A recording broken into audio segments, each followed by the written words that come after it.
All right, what is up, y'all? Jiri here, and we are back with another daily live stream. And we're not wasting any time, man. We are already in an eliminator draft. We got pick 7. Jahmyr Gibbs goes 101 as he should. And let's get this party started, man. Happy Wednesday to everyone. How we doing? How we doing?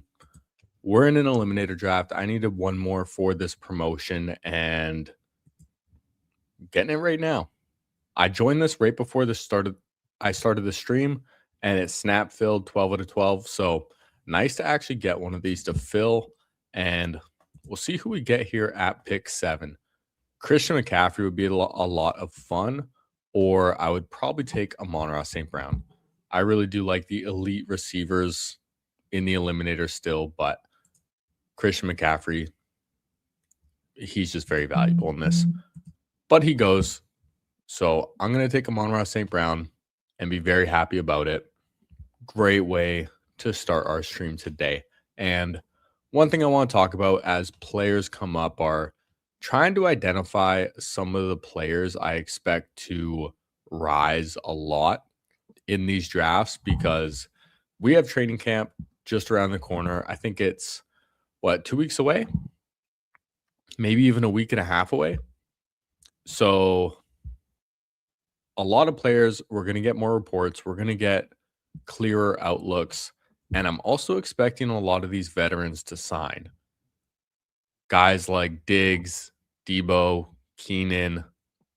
I definitely don't expect Ayuk to sign at this point, but maybe we'll take our guesses as to where we think those guys will go and kind of want to target some of those guys too. Stephon Diggs, I put on the thumbnail. I haven't been drafting him so much just because I really like Rashid Shaheed, who he goes right around. And I mean, he's probably going to sign soon. That's what it's sounding like. Probably, maybe even to the Commanders. That would be a great landing spot. So that's going to make him rise. I kind of want to take some more shares at a cheaper price and then be happy with my bags there. And Debo, I'm already pretty packed on Debo, but round 18 Keenan, kind of someone I want more of as well. Now, we're one pick away. Pick 18 in the eliminator.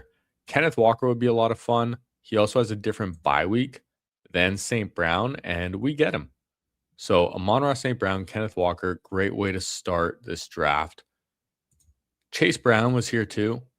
I really like Chase Brown, but he does have the same bye week as St. Brown. So if I can diversify my bye weeks, I will, and I'll be happy about it. Brock Bowers goes right after to the CMC drafter, and then the guy who got JSN gets Chase Brown to fall to him at 20. AJ Brown got pulled up to the Ashton Jeanty team. So that's kind of what allowed some of these running backs to fall. They definitely tend to go higher in this format, as we see Javonte Williams go at pick 22. It's a little rich. I get it. Just wanting the stable running back on a good offense who also has a late bye week seems valuable, but still Javonte Williams. And, we got the cats going absolutely nuts in the background too. I'm telling you, man, they save it for the stream. Interesting to see Josh Allen go at pick 26. People are all over the place with Josh Allen in the eliminator. Sometimes he goes in the second round. Sometimes he goes early third. Sometimes even to the fourth. What was that? Mose, what are you guys doing? Did you break something again? I just heard something fall. What are you doing? He's checking it out. Oh my God, man. These little kitties. I'll try not to get distracted. I'm just trying to make sure they don't get up to no good, man. They know they can goof off more when I'm streaming. They know it. Okay, looking at receivers and running backs, I'm really tempted to pull up a running back here. But receivers are just the more valuable positions or sorry, just players like Devonta Smith, Rashee Rice. I really like Devonta Smith. If I were to pull up a running back, it would probably be David Montgomery. But I'm going to take Devonta Smith. Being the absolute wide receiver one in Philly feels pretty good right there. DraftKings players all of a sudden like every running back and good upside wide receivers overnight. What's up, BKG? How we doing? Yo, yo. But DraftKings drafts are weird, man. Sometimes you get the softest rooms imaginable, and then sometimes they just feel really, really sharp. We've definitely experienced both on stream, and yeah, I've really noticed that the receivers tend to dry it more on DraftKings and running backs a little bit more on Underdog, which I find pretty interesting. Now, I am 6 picks away. I have Kenneth Walker, Amon-Ra St. Brown, and Devonta Smith. Feels pretty solid. Pretty much all at their ADPs. Nothing too crazy. But now with my next pick, I would like one of these running backs. I'm still a little scared to draft Scatabo. I don't know if I'm ready to do it, and I don't know if I want it in the Eliminator either at a more expensive price. But if I could get DeAndre Swift, that would be a really nice pick. And then I still feel confident about getting a high-level receiver in round 5. All right, we're 2 picks away. T. Higgins is still here too. That's interesting, but I do think the running back's more important. Yeah, sometimes you just end up in a sharp room. Yo, what's up, Nerd Space? How we doing? Great to see you. Okay, man, obviously I want to take T. Higgins. I just think he's the best. Scatabo, I still don't feel so great about. Give me DeAndre Swift. I know most people would probably take Scatabo over Swift. I'm not fully sold still. I want to see a little more. And especially in the start of the season, I could see him getting eased in. Oh my goodness, kitties. Are y'all seeing this? They're going fucking nuts. Gotta go full screen, man. Look at this. Look at this shenanigans. Oh, dude, they're going at it. Yo, Momo's trying to fuck them up. I might have to put an end to this. My goodness, these kitties. I've almost had them for a year now. On Saturday, it will be my 1 year with my kitties. How exciting. Glad I took a running back, though. We see Judkins go after, then Scatabo and Bucky Irving. Interesting to see Judkins go above Scatabo. Travion Henderson at 51. He's actually one of the running backs that tends to fall in the Eliminator. I've gotten him in the 60s, and that feels pretty nice. Now, I love JMO in round 5, but I also have Amon-Ra St. Brown, and I don't know if I want to get all those bye weeks right now. Lamar Jackson gets taken. Bayshell Tootin is here, but so is Colson Loveland. We just took his teammate DeAndre Swift.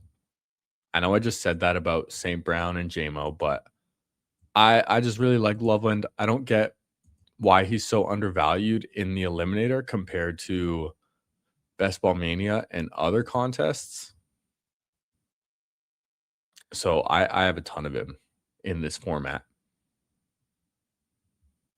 We do have 3 week 10 buys already, though. So that's something I'm definitely going to have to watch out for. I don't want to get too carried away with my bye week. So not going to be looking at Caleb Williams with my next pick at 66. If he happens to fall to 79, I would take him, of course, but we'll see who's available with this next pick. I'm not taking Rome, not when I just took 2 Bears and it's another bye week. Jadarian Price would be a fun third running back. Jalen Warren would be interesting as well. Ideally, I think a running back would be the best pick here. If I could get Price or Warren, Price gets taken, Tyler Warren gets taken. We are one pick away. If not, y'all probably know who I'm going to draft. Actually, I might take one of these quarterbacks if Warren goes. But Brian Thomas gets taken, so I'm going to go ahead and take Jalen Warren at pick 66 for my third running back. We saw Tony Pollard and Ramondre Stevenson go pick 60 and 61. Jadarian Price is 63. And then Juan, the guy right next to us, goes Lamar Jackson and Joe Burrow. Also has Brock Bowers, and his only receiver is T. Higgins with CMC and ETN as your running backs. It's interesting. I don't think I would build a team like that personally, but hey, by all means, you're more than welcome to. All right, more quarterbacks off the board. Jaden Daniels and Justin Herbert too. I would like one of these guys to fall back to me. The shitty thing is both of the quarterbacks I would be looking at have week 10 bye weeks in Caleb Williams and Jalen Hurts. I don't want to get too carried away with those, but I would happily take one if they fall to me. The team at 2 who got Josh Allen also gets Drake May. So now we have 2 teams in this with double elite quarterbacks. Very interesting. The 2 guys I would be interested are still available in Hurts and Caleb.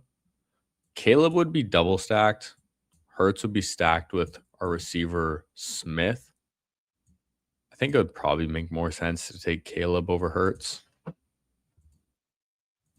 Also, just has more potential. Hurts kind of on the downward trend, it feels like. Now, looking at this price, Jordan Tyson is another guy who's really interesting because he goes a full round, sometimes even 2 rounds later in the eliminator compared to other classic contests. And Chris Godwin pulled up to 75. Wow. But I get it. Rehabbing some injuries still. Probably going to be a little slower to start the year and just is a rookie. So Marvin Harrison's still here too. Okay, he gets taken. We do have our choice, Caleb Williams or Jalen Hurts.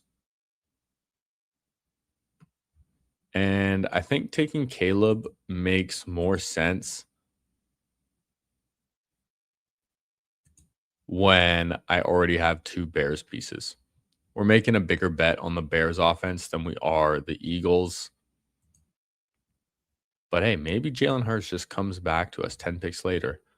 It's a lot of week 10 bye weeks, but hey, y'all know I kind of like to draft like I'm lucky.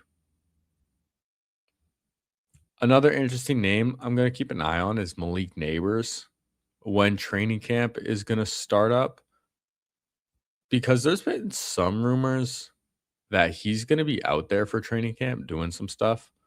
Would be really interesting to see what and to what extent, or if he just ends up on the pup, because his ADP could rise back up or fall a full round. He has been falling more and more in the eliminator, goes at pick 53 here. But in Best Ball Manias, I've seen him fall to the late 4th. And I would happily take him at the 4-5 turn. Because I can't see him falling to the 6-7 turn ever. So I'm hoping to scoop up a few shares of Neighbors at the 4-5 turn if I'm able to. Yo, what's up, Long Slong? How we doing? Glad to be here. Hey, I'm glad to have you here. And loving the tie-dye shirt. Bro, I love this shirt, man. This is a fun shirt. I'll show you what's on it after I make this pick. Dude, why does the guy I want have a week 10 bye? I'm not passing on Harvey if he's here at 90. Oh man, I only have 2 receivers though. Gosh. Michael Pittman gets taken. Y'all know I love Michael Pittman, especially in this format. Man, why does everyone I want have a week 10 bye? I don't know if I can pass on Harvey. I think I'm just gonna draft like I have luck on my side. All right. We have 1 quarterback, 4 running backs, 2 receivers, and 1 tight end. Caleb Williams is stacked up with Colston Loveland. Our running backs, Kenneth Walker, DeAndre Swift, Jalen Warren, and RJ Harvey. 2 week 10 buys at running back. Our quarterback and tight end also have week 10 buys. And then receivers, St. Brown and Devonta Smith. Devonta Smith also having a week 10 buy. So a little concerning there. But y'all know we always land the plane. Okay? We always land the plane. And yo, check this shirt out, man. This shirt's dope. It says nothing is written in stone. And it's got a rock on it. Hell yeah. But you know what is written in stone? A check for $2 million US in my name, paid out on January 4th, 2027. Can't wait for that. That is written in stone when I take down Best Ball Mania. But you know what would be even sweeter? Also taking down the Eliminator and going down as the greatest drafter of all time. Can you imagine? It's possible. You never know. Yo, what's up, Marcus? How we doing? Great to see you in here. I love the profile picture, by the way, man. Your profile picture always looks dope. First down fantasy, it would actually be like 1.25 mil, actually, but I'm Canadian. Y'all know what that means? We don't pay taxes on gambling winnings in Canada land. All right, wow. Receivers are dry. I'm going to reach on Wandale because I'm desperate and I don't want to get completely boxed out. Maybe one of these quarterbacks fall back to me. I'll take them, but I want one of Wandale or Jacoby, and I do like Wandale a little more than Jacoby. So I'll take him there. Imagine they send you a stone tablet check. Dude, that would be sick. That'd be sick. Just walk into the bank with that. Although I would want to keep it. I put that on my wall. I'd probably get an apartment where I can actually have like a second room where I can have streaming, you know, like YouTubers will have their plaques and shit. I'll always have this like stone, this stone check for $2 million. Get the underdog logo put on there too, you know, put some neon lights behind it and shit. That'd be pretty sweet.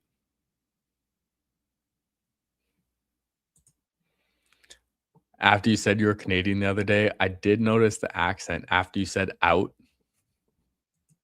Do we say out weird? Like a boot? Y'all think like all Canadians say a boot? Some do, man. I mean, I live in Vancouver. People in northern BC, bro, their accents get so Canadian. Oh yeah, bud. Oh, how we doing today, bud? It's a lot of buds. People love calling each other bud. And then like Eastern Canada, they have a different accent, man. It's way thicker. And then if you go as far as Newfoundland, bro, good luck even trying to understand them folks. All right, I think I'm just looking at another quarterback right here. Matthew Stafford, or I could take Jordan Mason as a 5th running back and be done at 5. Let's try that. Let's take Jordan Mason and be done at 5 running backs. Because I'm going to want 3 quarterbacks anyways. And Matthew Stafford, he was great last year. He does have a different bye week. I'm surprised. I don't have any week 11 buys yet. That's weird for me. Really thin at receiver. We only have 3 and we have 5 running backs. But my 3 receivers, St. Brown, Devonta Smith, Wandale, honestly, all 3 of these guys both have a high floor and high ceiling. St. Brown should hit my lineup every week. Devonta Smith, we're expecting a big breakout, being the true number 1 there now. And then Wandale, still familiar with Brian Daboll. I like him, especially early in the season, because I would expect Carnell Tate to start off a little slow, just being a rookie and all. So I think we can land this plane. We're thin, but we're going to attack it with volume. Oot. Yeah, get out. Just out for a rip, are you, bud? Out for a rip now, bud. I can't even do a great Canadian accent, man. How pathetic is that? Like, even some people I work with, they got some thick ones. And yeah, if you're more out in like the boonies type of places in Canada, prairies, stuff like that, they speak with a real thick accent, man. It's like they got maple syrup in their mouth or something. Yeah, and there's some strong accents out here in Eastern Canada. Yeah, I know some people with family in Newfoundland, and I've met some of them, and my goodness, those are some tough people to understand. Now, I don't want to say anything, but it's possible. For the audio listeners, I want to say it, but I don't want to jinx it. Are we about to oh my fucking God. We got Matthew Stafford all the way back to us at 127. We were going to take him with our last pick and then just took Jordan Mason above him last second. And then he falls from an ADP of 103 to pick 127. Oh my goodness. Oh my goodness. What a play. Now I'm going to queue up Diggs. He's the guy on the thumbnail. We want to get some ADP value on him. And we desperately need receiver. And someone with his archetype would really help our receiver room. So I'm going to go with that. But my goodness, Matthew Stafford at 127 in the eliminator. Yes, please. I was about to take him and took Jordan Mason instead. Pretty happy with that decision. What's up, Roni? Dude, is he actually 99 overall in Madden 27? I didn't know that. I mean, he had a 6 season, so kind of deserves to be.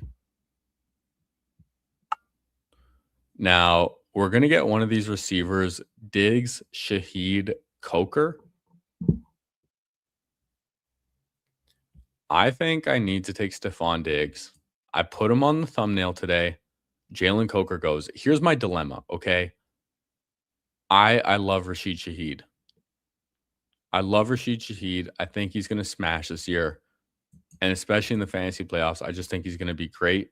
But for this team specifically, and for the future ADP value and CLV, I want Stephon Diggs on this team. Because let's say Diggs rises to like 114, right? Let's say we have to take Diggs where we took Jordan Mason.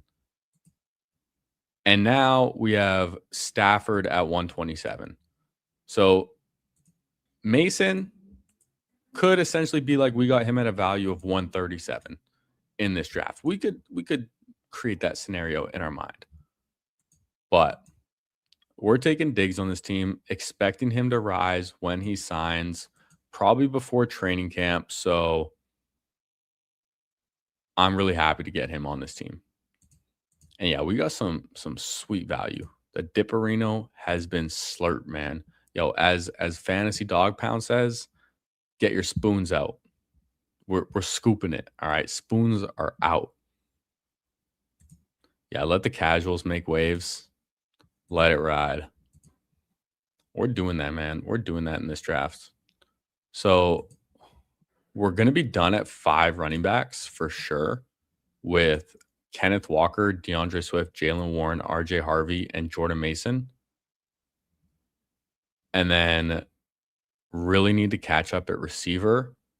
I probably have to stop at 2 tight ends with Loveland because I think I'm going to want 8 receivers and 3 quarterbacks. We'll see what receivers we can get, though. Maybe we could stop at 7 and get 3 tight ends.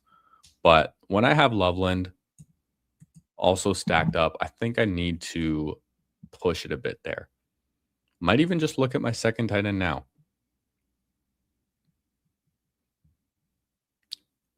Receivers available, we have Jalen McMillan, Trey Tucker, Omar Cooper, Juwan Jennings, Flournoy, Adonai Mitchell. Why is Adonai Mitchell's ADP 160 in the eliminator? I don't get it. Tight ends, Juwan Johnson, Aronde Gadsden. I think I just take Juwan and be done at 2.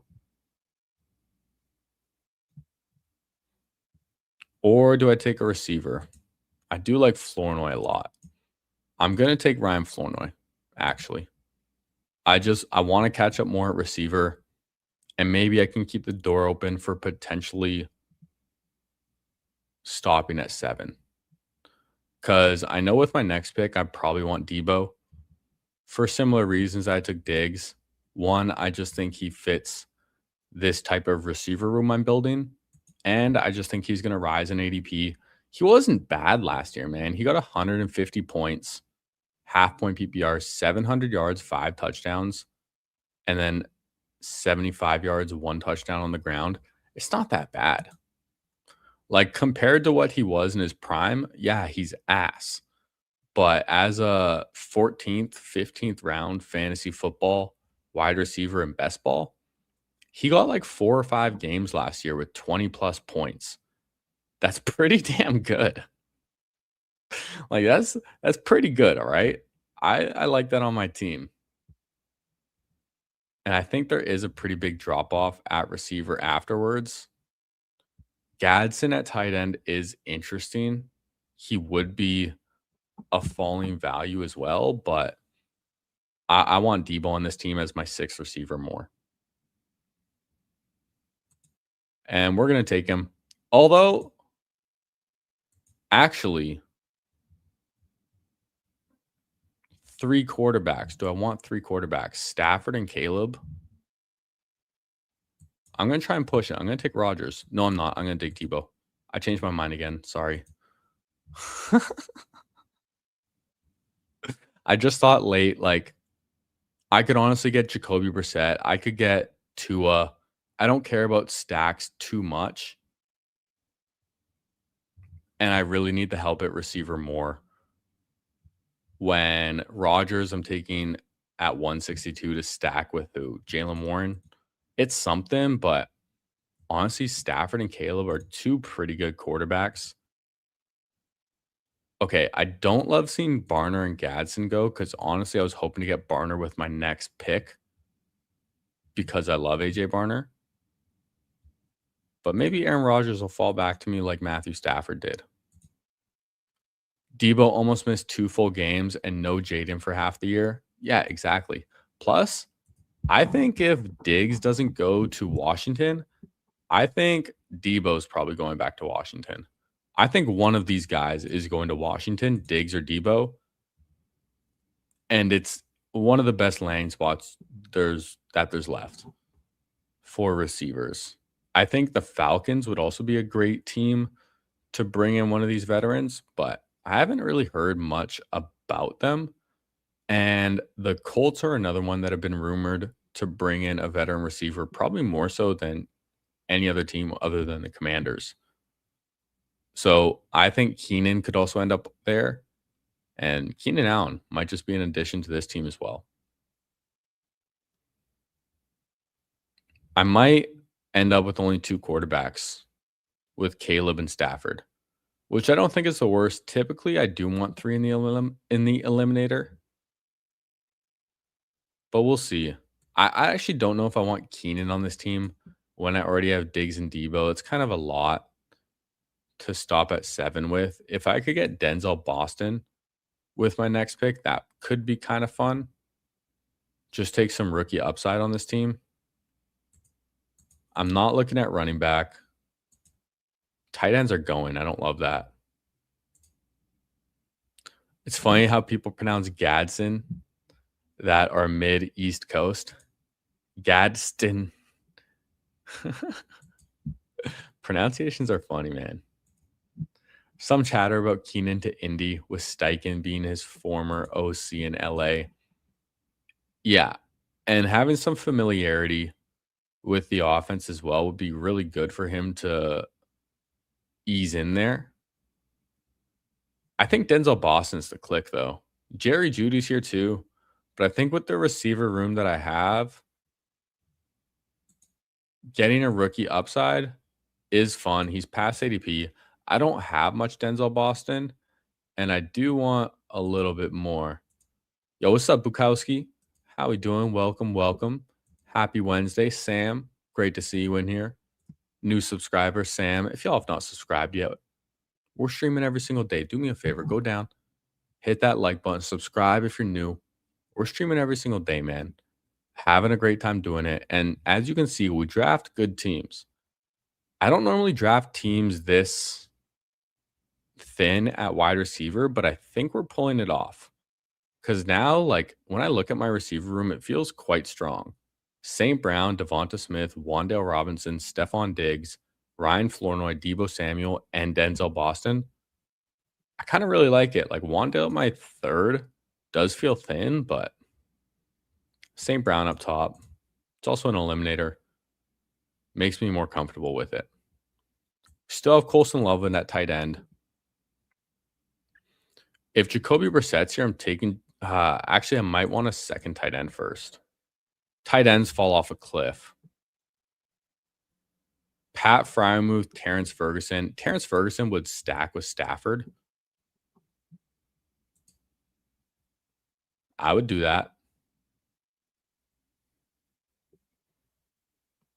Caper takes Ray Davis. I'm going to go ahead and take Terrence Ferguson to stack up with Matthew Stafford. Now, here's something that I don't think a lot of people would really think about, but I don't think is that bad, is also taking Colby Parkinson. Now, hear me out. I know it's another week 11 bye. People get so scared about their bye weeks in the eliminator. But when I have Colson Loveland, I'm pretty happy stopping at 2 tight ends. Okay. And Colby Parkinson, Terrence Ferguson, we know. Okay, well, he goes anyways, so I don't even get to fucking go on my spiel. But essentially, the Rams, they're going to use a tight end by committee, and they might just have ping pong games, where Colby Parkinson has 48 yards and a touchdown on 5 catches. And then the next week, Terrence Ferguson has 3 catches for 72 yards and 2 touchdowns or some shit. It's possible. It's something I've done before in all sorts of contests, and I think it's still on the table in the eliminator as well, even though they have the same buys. When I have Colson Loveland, I'm a little more comfortable trying that out. Now, negative thing right here is I kind of want one more quarterback, one more tight end, but there's none available. I don't know if I can look at another receiver. I think I might be good at 7, at least for right now. Fernando Mendoza at 199. If he's just there, I'm going to take him. Unstacked, I really don't care. What if he just starts earlier than we expect? If he can be back before week 10 and just help cover the buys, then I think that works quite well for our team. Juan has Lamar and Joe Burrow, so I don't expect him to take Fernando Mendoza. And he's available. Pick 199. Why not? Now, with my last pick, I need to decide, do I want a 3rd tight end or an 8th receiver? I think a 3rd tight end when Terrence Ferguson is my 2. Definitely makes more sense. Now, who would I want? Eliminator ass pick is Jake Tongas. I can queue up Evan Ingram, David Njoku. Ingram could be kind of interesting because he should just be the starting tight end at the beginning of the year. Theo Johnson is a guy I mix in, but I don't know. The Giants don't really excite me that much.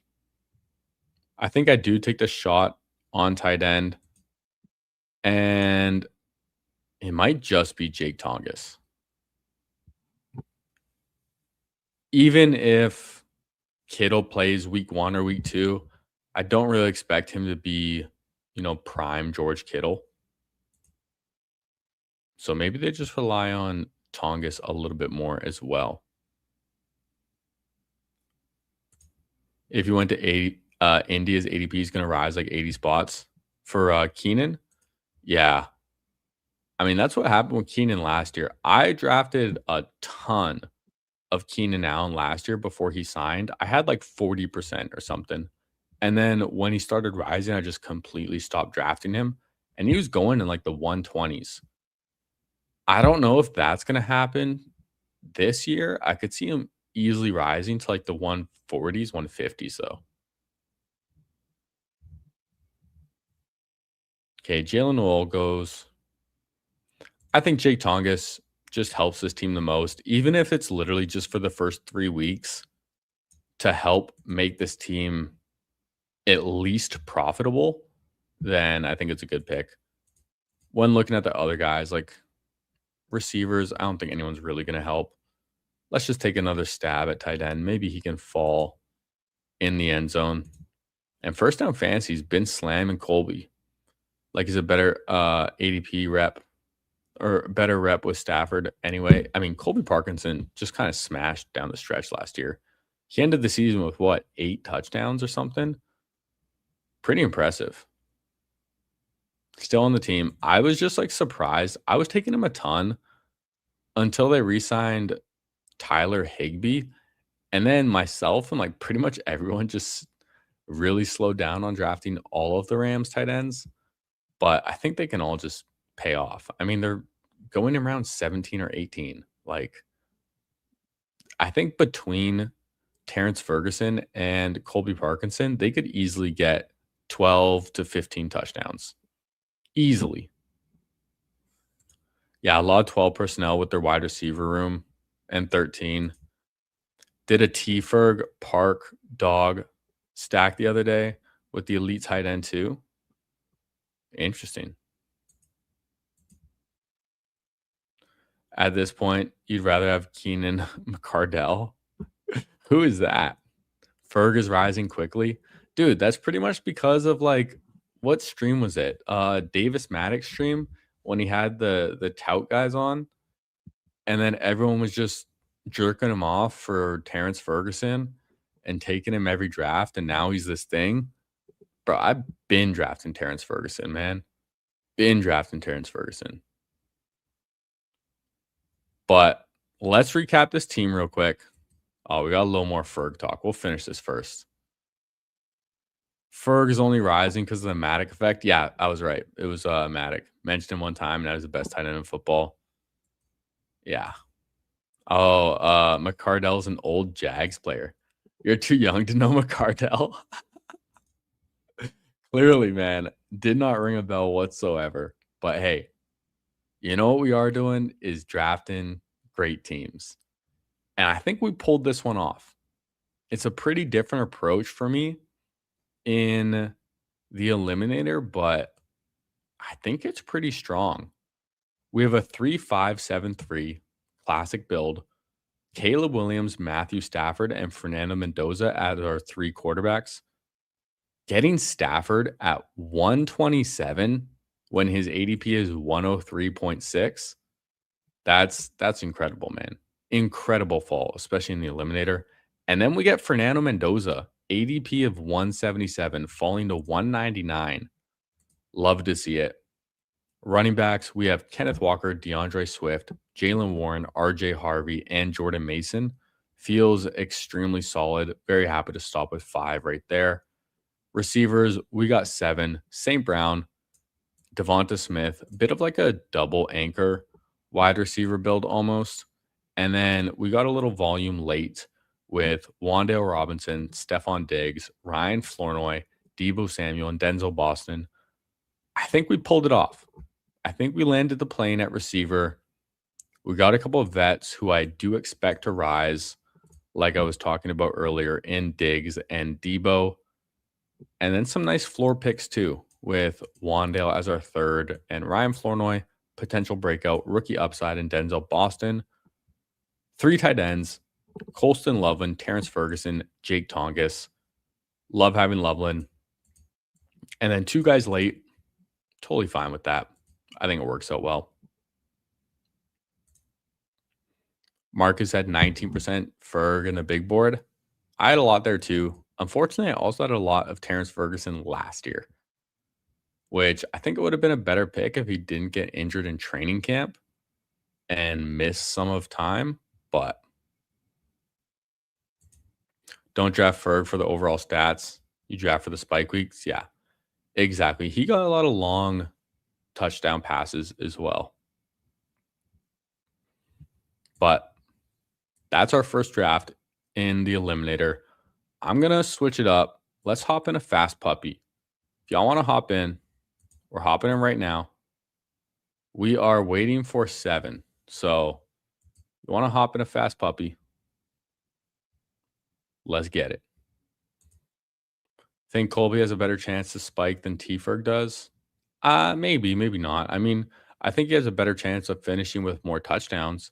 But Terrence Ferguson, he can just get long touchdowns. And that's really valuable. Stafford's rep with Colby is better than Ferg. Yeah, Ferg also missed some training camp last year, though, with a hamstring thing, and was being reported that he was looking great and showing great chemistry with Stafford before then. So, Disbranded Brotherhood saying BRB have to save the world. Hold it down. Hey, we'll hold it down, man, okay? We'll hold it down, and then when I win $2 million, we'll help save the world too. Have some more time on my hands, and we'll take care of it then. But if you're in this draft, let me know. I don't recognize too many names in here, so would love to hear. We got pick 4 in this fast puppy. I think I've done maybe 10 of these fast puppies. Let's take a look. Regular season, fast puppy. We've done 11. Most of them have been streamed as well. Okay, we are 1 pick away on the clock. Puka Nakua. Gonna be happy with that.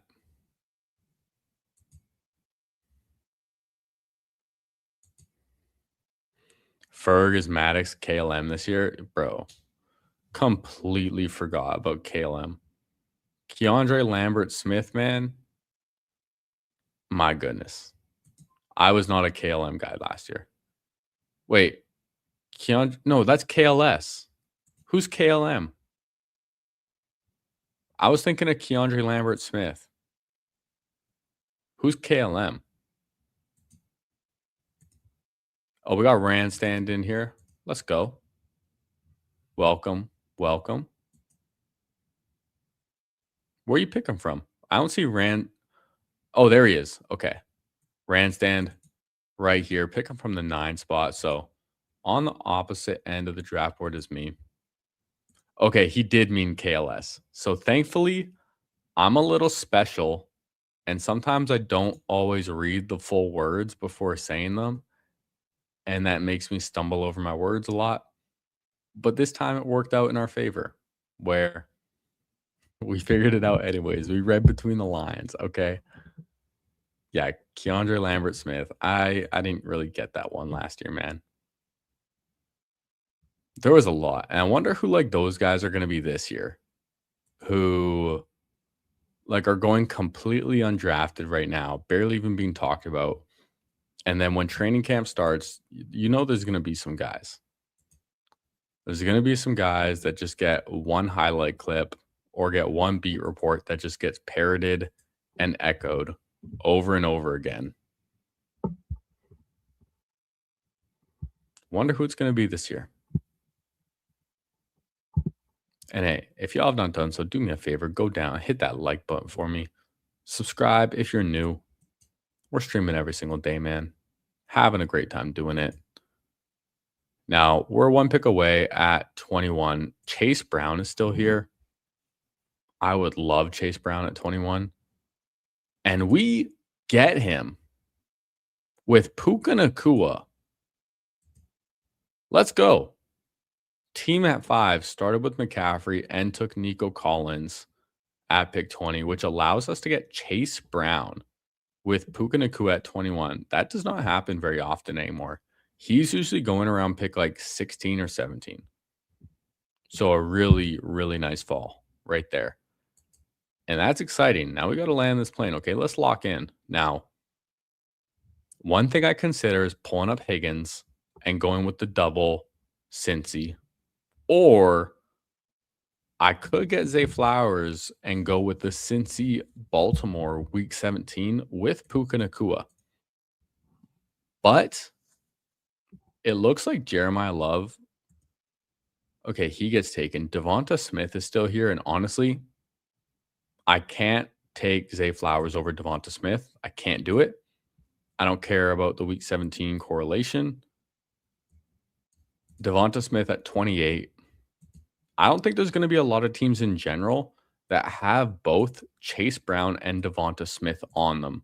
So getting a little fall right there makes this team extremely unique already. Got a nice little start there, bud. Oh, we sure do, man. Might have to crack a cold one for that.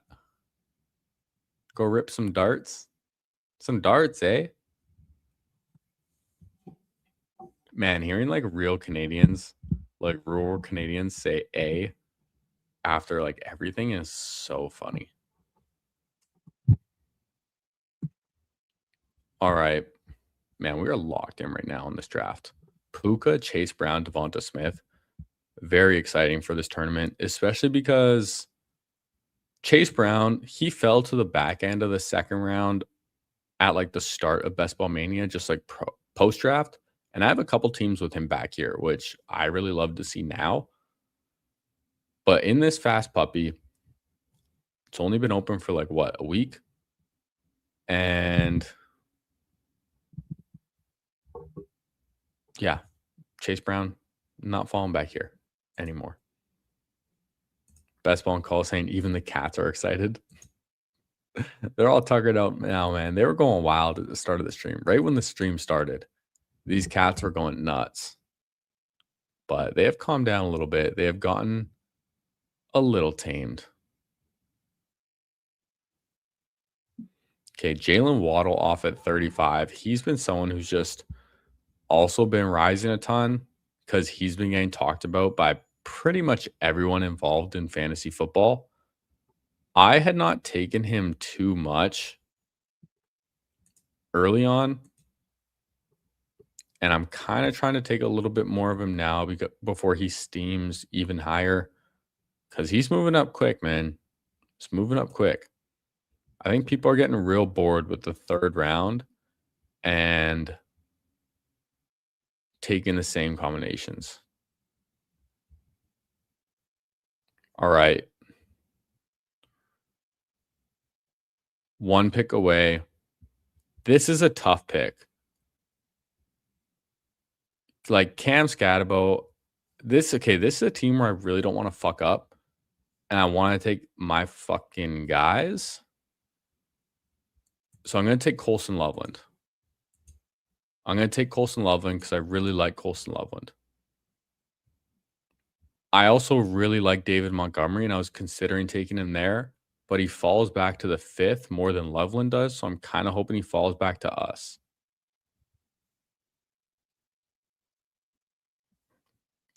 If not, I could look at one of these other running backs or a JMO Devontae Adams. I kind of want one of these top 3.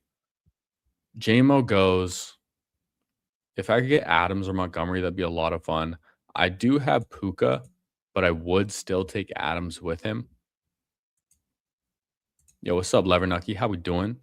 Damn, 22 days until the first preseason game. It comes up quick. It comes up real quick. And it looks like we will get Devontae Adams. So we're going to go double Rams right here. Puka and Adams. Hero running back Chase Brown. I was really considering taking David Montgomery, but Colson Loveland, man, it's really hard to take Montgomery over Loveland as much as I like him. But man, 3 weeks until preseason football.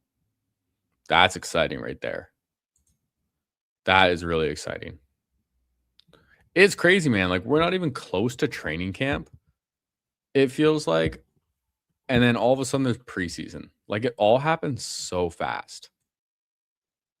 And before, like, in the meantime, I'm going to be doing some eliminators because I think it's a pretty good time to get eliminators in because they just fill up. The tournament's going to fill so fast. Once it hits August, that tournament's going to fill so fast. And I don't want to be rushed trying to cram all my drafts in because I don't think I draft as well. So I want to get more shares in there. And I think ADP is just way slower to adapt there because there's way less tournaments. And there's just a lot of players that are way behind. In the last draft we did, I mean, we kind of crushed it right there. Like the Stafford fall, I still can't get over that, man. 127 Stafford in the eliminator, incredible. Panthers Cardinals first game, don't even care. I'm watching every minute. Dude, that's the thing, man. We got to remember, okay, when it's week 13 or week 14 and we're getting pissed that half our team is injured and they suck and you know, it feels miserable watching your football team on Sundays or your fantasy team is turned to shit. Just remember how grateful we are right now and how desperately we just want to see any kind of football. Because we do, man. We're desperate. Yeah, keep pounding. I kind of like the Panthers this year, man. I'll admit it. All right. Parker Washington, come on down. We're one pick away, but Marvin Harrison goes, yeah, if this is a team where we're taking our guys, we're going to take our guys. Pick 69, nice. Going to take some Parker Washington. And now, similar to our last draft, Caleb or Hurts, I really want one of them. And neither of these guys have stacks with those teams, so I'm optimistic. I could have taken Joe Burrow with Chase Brown, but there's better picks to be made. And we're going to push a little bit. We always like to try and push it. Dude, okay, I need to show you guys these BBM teams I did. I think it was last night I did them. I had to do 2 more for the promotion, and I kind of just felt like doing them late last night. And man, the values I got on Joe Burrow were insane. All right, same dilemma. Jalen Hurts or Caleb Williams? Who do we want? We took Caleb last time. Does that mean we just take Hurts this time? Like, I'm going to go Hurts this time. Yeah, fuck it. Sometimes I wish the decision would just get made for me, you know, where someone just takes one of them. And then I always hate when I'm debating between 2 players. Like I'm torn. I don't know which player I want.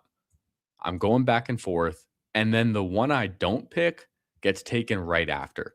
Cause then it just immediately makes me think like, oh damn, did I make the wrong decision?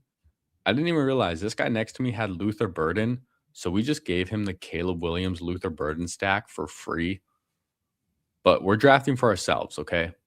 Jalen Hurts, Devonta Smith. We're going to try that one out today. The only thing with Hurts is like the FUD that's been around him this offseason and the Eagles in general, which has kind of made me tilt towards Caleb a bit. But let's not forget how good Hurts has been in fantasy like the last 5 or so years. And he's live to just get 15 touchdowns rushing. So I'll still take that. First Down Fantasy wants to see someone do a video where someone uses all the supposed major sim tools for their drafts, then do one without and see which lineup does better. That would be pretty interesting. I mean, hey, if someone wants to give me free access to the tools, I would do it. That'd be kind of fun. I think it also is like draft room dependent. If you could like do it with some control where you get the same draft slot, or maybe do like 2 out of each or something, just to, if you do 2 out of both, then you get a little more to work with and see a little bigger sample size. That'd be kind of fun. Basketball and call saying Bryce is your size. Man, I still remember that picture of Bryce with the backpack from the combine, or the video of him walking around. It was one or the other, but just looking like absolutely tiny. All right. I probably want running back. Here's my logic. I passed on Caleb Williams, so I'm passing on the Chicago passing game. So let's take Kyle Monangai and say maybe the touchdowns are more on the ground than through the air for Chicago, except for Colston Loveland. Let's try that logic out. And what I'm hoping for is to push Stafford to 117. I'm definitely not reaching for him when I have Puka and Adams, but hopefully he can fall a full round and we can scoop that value. Looking at our team, Sam Laporte, I'm not really too interested in when I have Loveland. Although if he's just best player available, I might take him. Okay, he gets taken.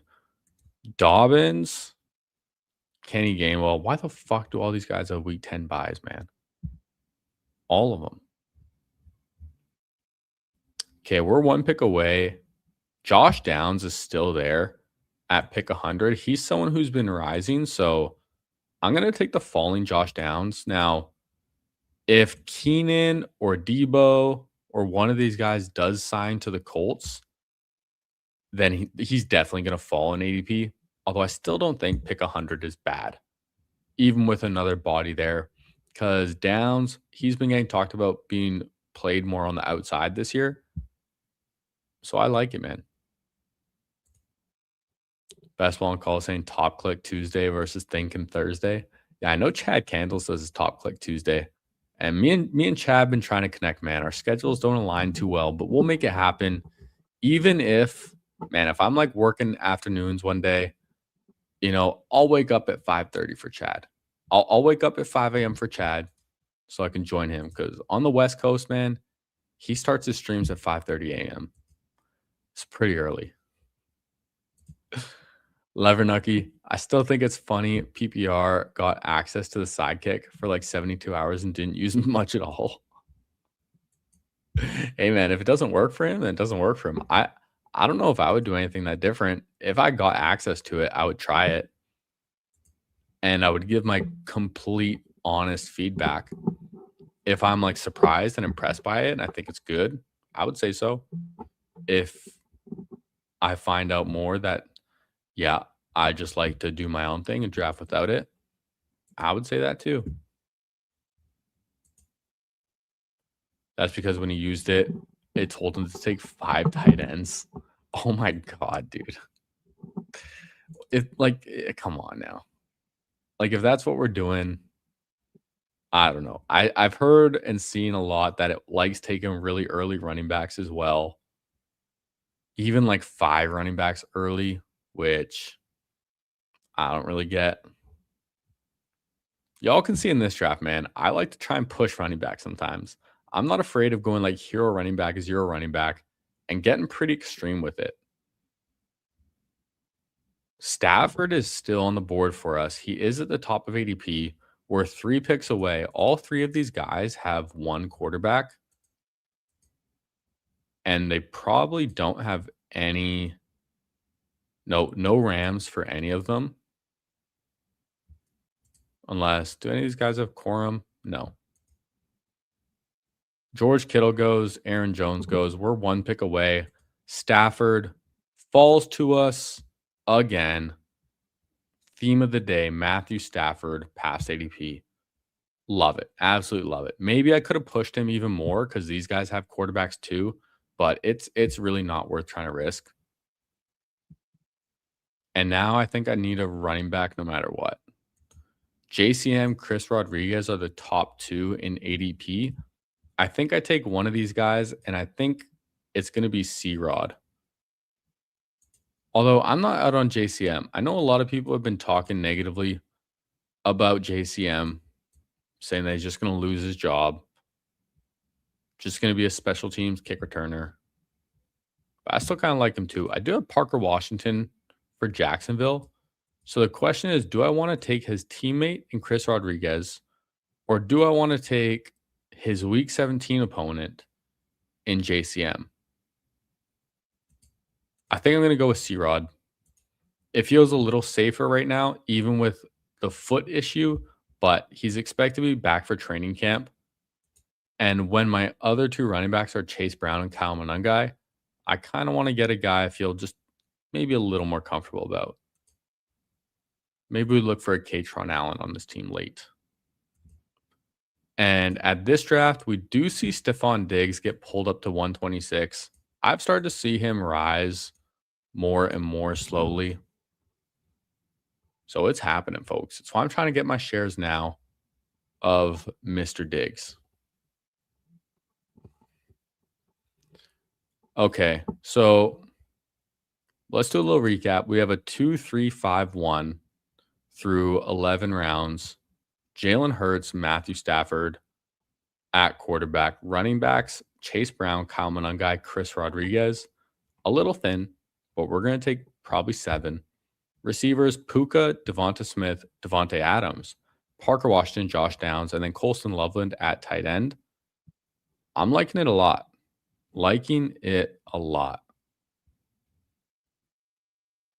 Yeah, I think it's coming together well. The Puka and Devontae Adams with Stafford feels great.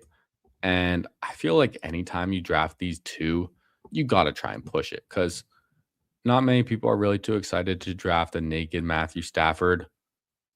So getting the fall there really helps us out. And then Smith with Hurts is great. And then the Chase Brown at pick 21. Going to be very unique right there. Would have been good for diversification. First down fantasy. If you're in Van, then logistically you're less than 4 hours away from Seattle. So how are you a Lions fan all the way across the country? Yeah. Seattle's even closer, man. Seattle's like 2 to 3 hours away. Pretty much neighbors. But I just liked watching the Lions, man. For like no real reason. When I started watching football, I was trying to be like a bandwagon Patriots fan or bandwagon Broncos fan, and it didn't work, man. My heart wasn't in it. The heart was not in it with those teams. Now, real quick, I'm going to make my pick. Chig is at the top of ADP. I really like Chig, but I'm going to take Woody Marks on this team because I passed on David Montgomery. So let's get Woody Marks instead. I also need a running back, and then maybe one of these tight ends can come back to me. But oh god, a Pats fan like unsubbed. I tried to be a Patriots fan, okay? I tried. I'm just keeping it real. But I didn't like them.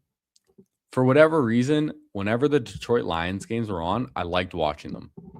And we had like the Fox News Detroit channel, which played like more Lions games than other teams. So I was watching them, and even though they sucked, their games were always entertaining. Their games were always entertaining, even though they were shit. just wild stuff would always happen. And I don't know, I just maybe I found myself kind of like in rooting for a shittier team, hoping that they do good. Okay, we're on the clock. Gadsden, Strange, Henry, Omar Cooper, Jalen Nailor. It's a reach, but I'm gonna take Tajay Spears. I don't really care about ADP at this point. I don't think I need another tight end. I like Strange, but I don't want 3 Jags without Lawrence. I've been coming around on Gadsden more, but when I have Loveland, I think I can push tight end. And Isaiah Pacheco just didn't feel right on this team. So let me get Tajay Spears, a guy who can just get some floor and get me some points, which I think will help our specific running back room. But also, when I used to play Madden, I don't play anymore, but when I used to play, for whatever reason, I just like playing with the Lions. I think I just like their color scheme and their uniforms because my favorite color is blue. And, I like lions. I like kitties. So, yeah, go Detroit. Also, when I started playing football, I started playing football around like 15, played for a few years, and my favorite player to watch was Calvin Johnson to try and learn about football, learn how to play receiver. So, love me some Calvin Johnson. And yeah, you're right though. There's a lot of Seahawks fans in Vancouver and around this part. There's also a lot of 49ers fans. A lot of San Francisco 49ers fans and a lot of Seattle Seahawks fans. Now, this is just a fact, all right? But a lot of Indians in Vancouver and just in Canada in general, they're all 49ers fans. All of them love the 49ers. They all have family in San Francisco and love the 49ers. It's not even a stereotype, it's just like a fact.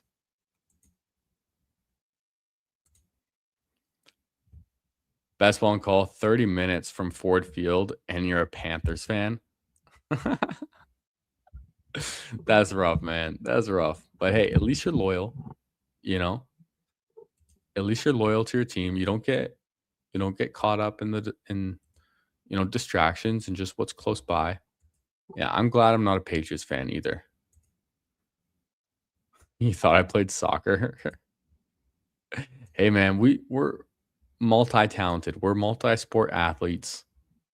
Do a lot of things around here, man. Football. We play both, man. Now, Hunter Henry, I don't have a lot, but if he's here at 165, yes, please. If not, Debo, Tank, Bigsby, I can talk myself into. Okay, Hunter Henry goes. So Debo or Tank. Here's it's kind of tricky because I really like Tank on a hero or zero running back team, and we have Jalen Hurts. But I just think Debo is such a better click than all of the receivers that are left. So I'm gonna take Debo as my 6. Maybe, just maybe, Tank comes back to us. But if we get Brian Robinson, Dylan Sampson, even Alvin Kamara, I would take him. Alvin Kamara also news. It's official. He's back with the Saints, which, I mean, very bullish for Kamara. Kind of just expect him to rise, don't we? He feels too cheap at 180. If we know he's on the Saints and he's like a third down back at worst, like he should rise. And ETN should fall. I was kind of just taking ETN when he was the top of ADP when I was drafting, but I've not been clicking him really at all recently. I'm kind of glad about that. Tank Bigsby is off the board. We almost got another nice fall. But Dylan Sampson, Alvin Kamara on this team, is it weird that I'm kind of just leaning towards Kamara? I'm gonna take Alvin Kamara. Fuck it, why not?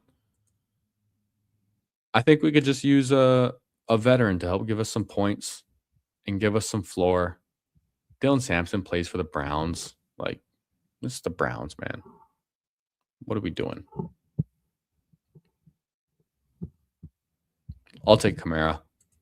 I don't know if he's gonna fall back to like 189 like he would sometimes. So taking him at 172, I really don't think it's that much of a reach.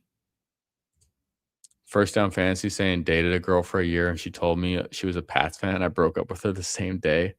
That's a true story. Absolute savage, man. Best phone call was the Lions fan until Barry quit. Gotcha. Ah, that's tough, man. I don't even know the Barry days. Can't lie. I don't know. Yeah, I all the time, man. I get told I look like our boy Erling. I love Erling, man. And you know what I realized, man? Everyone loves Erling Haaland. This guy is so beloved. So I'm glad I look like someone that people actually like rather than someone that people hate. It's a lot better. You get much better reactions in public. And I appreciated that. Better looking than Erling, no resemblance. It's the long blonde hair. Not a lot of people have long blonde hair, especially in Vancouver. It's very uncommon. Like I got it. Yeah, I got called him so many times. Even when I wasn't wearing his jersey. Like I got like random strangers just asking me for pictures when I'm just in a t-shirt. It's kind of hilarious, man. Even my supervisor at work. So funny. Hate the Pats more than anything that exists on earth. Would rather have a little person kick you in the balls 100 times a day than be associated with the Pats. That's extreme, man. That's extreme. I mean, what's your team? I'm not sure if I know your team. I would assume like I mean, so many teams hate the Patriots. You could like the Chiefs, you could like the Giants, you could like uh any Peyton Manning team, pretty much anyone in the NFC or AFC East. Okay, we're one pick away.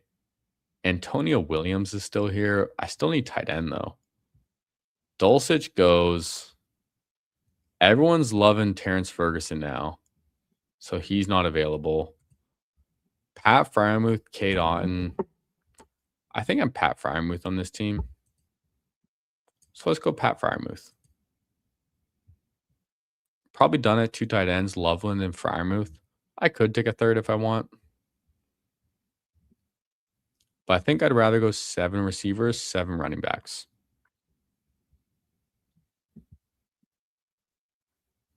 If Wicks is there, that would be kind of fun to have the double stack with Hurts and the double stack with Stafford. Although having 2 double stacks when I only have 7 receivers might feel a little thin. Oh, okay, that makes sense. You're a Falcons fan. Got it. Say less. Say less. Ouch. I mean, yeah. I hated the 49ers for a good while after they came back and beat the Detroit Lions in the NFC Championship a couple years ago and cost me a bunch of money. So that sucks. I am going to take Wicks here. Makes sense. And then we'll finish up with 1 running back. But, dude, you know what hurts even more? So that year before the season started, when the Detroit Lions made the NFC Championship, and then they were up by like 17 or 20 points during the game at halftime, right?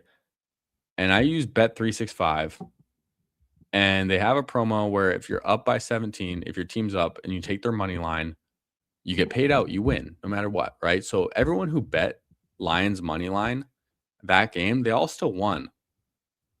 The shitty thing for me though is before the NFL season started, I put what was it, like $150? I put a good amount of money on the Detroit Lions to make the Super Bowl. So them to win the NFC Championship game, which they ultimately didn't do. If I had the money line, it would have won, but I had them to win the game instead. And I think the payout was like $3,000 or like over $3,000 or something like that.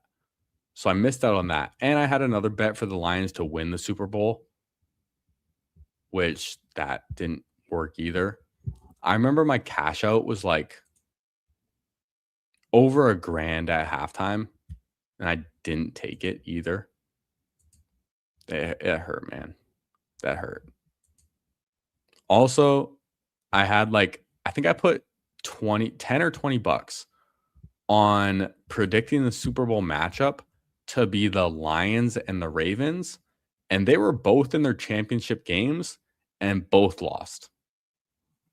And it ended up being the Chiefs and 49ers. So I think that like $10 would have made 1,300 or something like that too.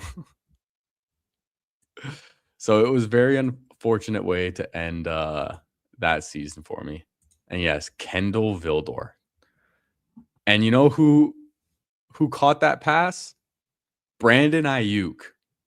Right? I'm pretty sure it was. I'm pretty sure it was Ayuk who caught the ball off Kendall Vildor's face. Yeah, Bet365 is mad Canadian. But honestly, dude, Bet365 is by far the best betting platform I've used for if you want to do like parlays or tickets or stuff like that. You get way better odds than Underdog. Like Underdog Pick'em's straight up kind of a scam. When you look at Rake and stuff like that, and you put the exact same picks in to Underdog as you do Bet365, and the payout difference is absurd sometimes. Bet365, or sorry, Underdog is a little better since they upped their like 2 picks to 3.5 instead of 3. That makes it a little better, but by far, like, yeah. T-Guard never does pick'ems. Yeah, that's what I kind of like to do during the actual season. I don't really do drafts. I don't do like battle royales and like best ball drafts or DFS stuff during the year. I like to just do like bet slips and pick'ems. I'm pretty decent at it. I've been so fucking close to winning like tens of thousands of dollars. So close, but hey, you never know. Oh, First Down Fantasy hated the Patriots before the Super Bowl. Fair. BBOC had a $10 13 leg parlay for 10 grand and then went 12 out of 13 the week Franco Harris died. Oh, gosh. Bad call taking the Raiders over the Steelers. Didn't take the 1,000 cashed out, but hedged for like 500. At least you got some back. But those ones hurt, man. Y'all might have heard me talk about it before, but Bucky Irving cost me $75,000 last year because I took his over rushing yards, and he finished 12 yards short of his rushing line, 12 yards. But he also had 2 carries for negative 13 yards. So if Bucky fucking Irving didn't have 2 carries for negative 13 yards, 75 grand. Yeah, that one still stings. Still stings. Oh, you can't even do the pick'ems there. Got to drive 2 hours across the border for your season longs. Damn, I've got a couple season longs for pick'ems as well. And T-Guard's all about the BR, so a little opposite for me. Yeah, everyone's got their flavor. For me, it's just like if you want, I don't really like doing too much of like volume drafting, and I feel like the DFS and BR stuff is kind of a little more dominated by math and sims and algorithms, which I don't think I really have an edge in. But let me recap this team. We have a 2-7-7-2. Jalen Hurts, Matthew Stafford at quarterbacks. Nice little fall on Stafford here as well. Running backs, Chase Brown, Kyle Monangai, Chris Rodriguez, Woody Marks, Tajay Spears, Alvin Kamara, and Kalen Black as our 7 running backs. Anchor down by Chase Brown. And then we got a pretty nice, deep running back room following. Like literally all these guys you expect just to get some points, except maybe Kalen Black, who has 0 potential. But he's my favorite dart throw to take round 18, so I'm going to do it. Receivers, Puka Nacua, Devonta Smith, Devontae Adams, Parker Washington, Josh Downs, Deebo Samuel, and Dontavian Wicks. So we got double Philly with Smith and Wicks and double Rams with Puka and Adams. Pretty fun right there. Might be a little thin when I have 7 receivers, but we're making big bets on the Eagles and on the Rams. So I'm happy with it. Tight ends, Colson Love and Pat Frymuth. Totally fine stopping at 2 right there with Frymuth as my second, just leaning into Colson Loveland. I like how this team turned out. For a puppy, pretty fun. Oh my God, first down fantasy. Tua cost me $250K. Bro, not cool. Put 250 on a 12-leg season parlay, and they all hit, but his passing yards, because he got hurt, he had to play a minimum of 8 games to be a push. Oh, that hurts, bro. Now, let me look. I'll show you guys a pick'em that I actually have right now, because Underdog had a promotion where they gave you like a discount. So I'm like, fuck it, I'll put it in. I just chose some random WNBA stuff. And yo, we're live right now, okay? I took Erica Wheeler. I don't know who this lady is. Over 9.5 points. She got 10. Let's go. And then I used my discount on Olivia Miles. I just know this is Goggle Girl. And she hit. We took a 15.5 discounted. She got 18. Let's go. And then tonight, starting in 2 minutes, we took Sophie Cunningham over 7.5 points. So we need this bad bitch, Sophie Cunningham. All I know is she likes shaking her ass and she likes protecting Caitlin Clark. So we're taking this bitch, this bad bitch, sorry, respectable female, to go over 7.5 points. And then I also had a 30% boost. So I'm like, fuck it, dude. Let's go in on these bitches. Sorry, respectable females. So we put another 50 down, payout 212. And then this one was 25 for a 143 payout. All right, WNBA, lock in. That game started just about now. Starts in 2 minutes. We'll check in with that as this goes on. Now, do we want to do another puppy? Or do we want to do the eliminator? Smash. I don't know about 7.5 points, but I would smash.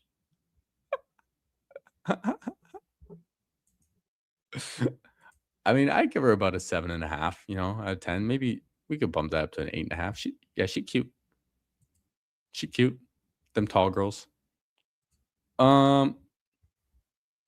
Puppy, Elam. How full is the eliminator? 36.5%. I've done what, 83 or 73? No, I've done 63. Fuck, dude, I can't even math right now. My goodness. I have 87 left, so I've done 63. I do need to do more of these. Yeah, let's hop in an eliminator. We're waiting for 5. If you want to join, hop in the eliminator. And while I wait, I might make a couple of these slow picks. I'm on the clock in some slow drafts. 10 out of 12, by the way, if you want to join. Because I joined a bunch of these Chihuahua slows for $4. I joined 11 of them just because the lobbies felt so soft and I wanted to get all of my entries in. And then I did my slow puppies so I could get one for free. I like free things. And I'm in one slow eliminator as well. This eliminator team I'm drafting is actually turning out really, really nicely. But let me look at these picks. I have a 1-1-4-0. I'm probably looking at running back. Tony Pollard's at the top of ADP. I'll take him. And in this slow puppy, we started 2 running backs, James Cook, Chase Brown. Could get Josh Allen for a little James Cook stack-a-rooney right there. T. Higgins is always interesting. I like Tet as well, but you know what? Let's mix it up a little bit and take Josh Allen. I don't take too much of him. So let's take him on team with James Cook. I quite like that. And we're at pick 3. We got our boy Kale right next to us. And 0, neighbor. Hey, neighbor. There it is. Every draft, man. What is it, dude? I don't know what it is. But every dang eliminator, I get paired up with 0. We go right next to each other. But a lot of the time, we have different player takes anyways. So it's all good. But sharp drafter.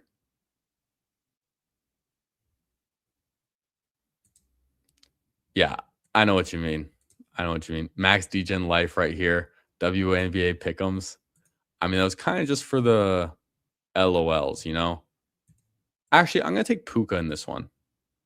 Reason being, I know I have so much Jamar Chase. I have so much Jamar Chase in the eliminator, and I love Jamar Chase. But I kind of want to be closer to even on him and Puka. Looking at my exposure, Jamar Chase in the eliminator, I have 14.5%, which I love. But Puka, I have 4.8%. I really don't want to be that far apart on Puka and Jamar Chase. I guess I've just gotten pick 3 a lot more than pick 4. Or I got Jamar Chase to fall to pick 4. But taking Puka here, mixing it up a little bit. He also has a later bye week, which always feels good.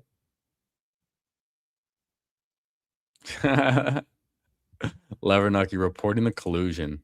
My goodness. Yeah, 0 snap clicking Jamar Chase. I would do the same thing. But yeah, when you see my exposures, I kind of want it a little more even though I've only done 63 of these so far. Still have a lot more to go. I kind of want to be a little closer. 0 has 8.3 Puka, 14.4 Jamar. Love both. I do too. And yeah, being overexposed on both of those guys, sweet. Absolutely sweet. Let's see what my Gibbs and Bijan in the eliminator is. Because I've completed 62 of these. And then I'm in one slow draft. That's why it says 63. Gibbs, I'm at 8%. Bijan, I'm at 9.7. How about my Jackson Smith and Jigba? 8.1. And McCaffrey, 9.7. So, yeah, those are all like pretty dang even. All pretty even for my exposures in the eliminator. I mean, first round, for the most part, I'm clicking top of ADP. I probably have less Jonathan Taylor than other guys. And I wouldn't be surprised if I have more St. Brown because I really love St. Brown. Just getting like the elite receiver that can hit your lineup every week when you still have to start 3 wide receivers, I think is very, very valuable.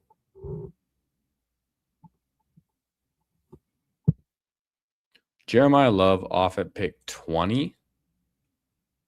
See what 0 does right here. AJ Brown is at the top of ADP. That's who he goes with. Running backs, receivers, Nico Pickens, Bowers. I'm gonna go Pickens. Week 14 bye week. There's all like green lights and no red flags for Pickens. Like he's at camp. He's saying he's gonna let his agent take care of his contract, not worrying about it. Those were all of the concerns I had for Pickens. So I'm pretty happy to take him here. Now, with this pick in the third round is where it gets a little interesting. I'm tempted to take Puka and Pickens' teammates, either Javonte or Kyron. I'm tempted. We'll see what Kale does. He goes Javonte, so Breece Hall or Kyron. I'm going to end up going Breece Hall because he has a different bye week mainly. And he still has a lot more upside than Kyron does. Zeros with 4.5 Gibbs and 13.5 Bijan. I know you like your Bijan, so you're probably happy with that. But man, still have a lot of drafts left to do in the Eliminator. The thing is, like, I'm not sure. Do people in the stream, in the chat, do you guys like watching the Eliminator? Or do you like watching like a puppy more? I'm genuinely interested to hear because the thing is, I'm probably going to draft a lot of Eliminators on stream because one, the lobbies are easier to fill.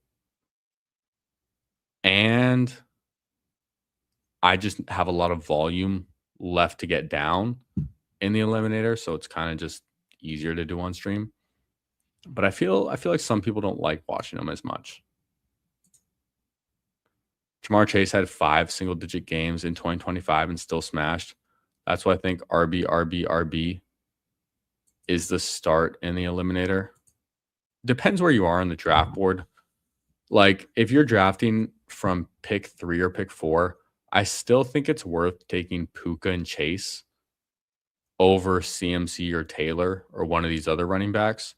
But at the 5 spot, honestly, I'm taking CMC over JSN in the Eliminator. Sometimes in other drafts too.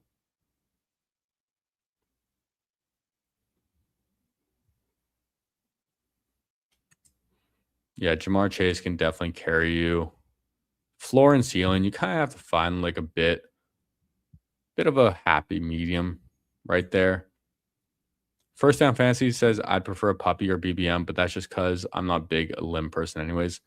Yeah, that's the thing is I think more people are agreeing with you and on that, watching the Eliminator versus BBM or puppies. I'm just taking a break from BBMs right now. I did enough to get my free draft. And then that free ticket is good for 2 weeks. So I'm probably going to wait till like, honestly, the full 2 weeks to get back in on the BBM just because I've done like 106, maybe even 107 or something like that. Like I'm way, way above pace, which I know most people, they're doing the opposite. They are saving their entries for later. Back up on the clock, Terry, Evans. I think they're both strong picks. I still just like Terry McLaurin more than Mike Evans. Even though I think Mike Evans could just be a total smash this year if everything goes right. Just the age and injury history, recent injuries kind of give me some question marks and make me like Terry McLaurin a little more. Even though you can make this exact same argument against Terry McLaurin. He's older too. He got banged up last year. I still just feel better. All right, Burden goes, do I want a running back? Tootin, Henderson. I'm still just tempted to take Loveland. Devontae Adams is here too. But Lamar Jackson also here. I'm still just taking Colson Loveland. It's really hard for me to pass up on him in round 5. If he hits his ceiling, he could just absolutely smash. Also a different bye week for us. And I like the option of being able to stop at 2 tight ends in the eliminator. But maybe I'll get my second tight end earlier in this draft than I did in the first draft I did.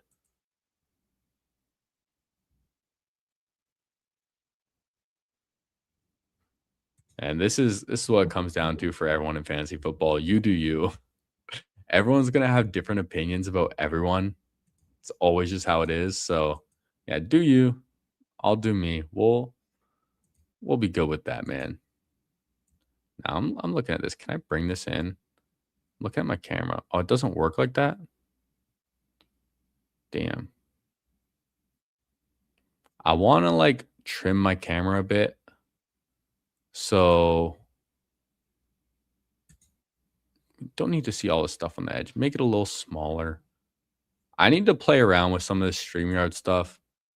I feel like I'm way behind on making this visually pleasing because, dude, I haven't even put a fucking background on this StreamYard yet. It's still just the OG black screen.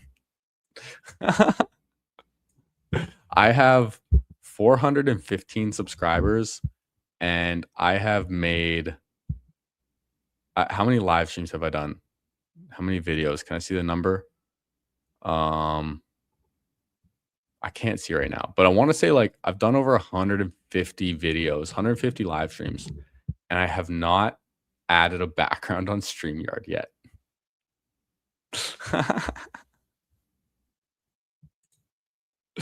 First Down says I don't watch the streamer for the draft. I watch for the stream. Watch the stream for the content. I appreciate it. And yeah, like honestly, I feel like if you're trying to rely on, you know, those little like visually pleasing things just to get people to watch and views, then I don't know, not my favorite.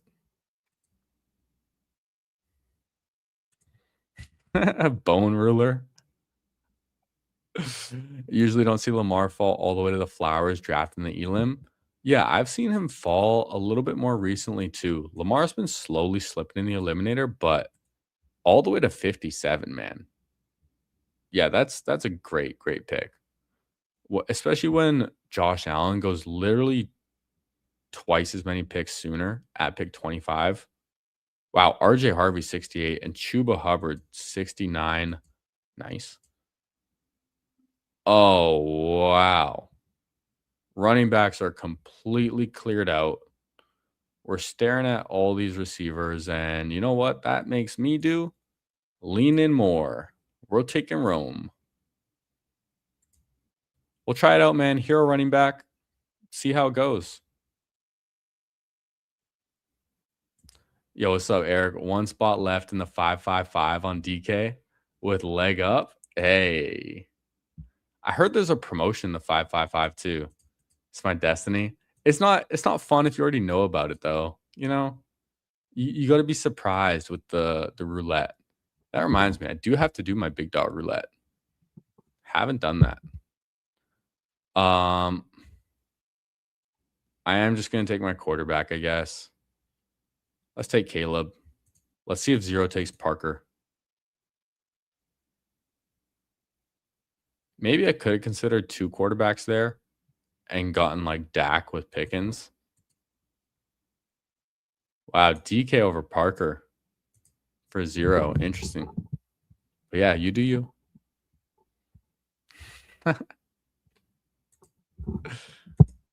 Oh, you wanted RJ? Where did I get RJ in our first eliminator? I got RJ at pick like 90 or something in the eliminator that we did to start this stream. Let me pull that one up. Where did I get him? Yeah, RJ Harvey pick 90. How about that? You like that? Also, Matthew Stafford 127, the Zaza 199. Got some really nice values in that first draft that we did. All right, let's check this. Let's check this pick 'em. How's our girl Sophie doing? Sophie Cunningham, 0 points. Get it together, girl. Wow, this team sucks. They have 2 points in the first quarter, and there's 5 minutes, 42 seconds left. Yeah, I'm cooked. We're cooked. Consider Hurts. You wanted RJ 2 rounds later? Oh, gotcha. Early snipe on RJ. Yeah. RJ at 68. Very, very early. His ADP is 82, as we just saw. Dobbins goes at 79. There hasn't been as many running backs off the board now, which I like to see because I'm definitely hoping for running backs to fall back to me. Underzet has a really strong team here, too. 2 receivers, Higgins and Adams. Got to catch up a little bit, but it's not too bad. Wow, dude. Okay, we are boxed out at running back.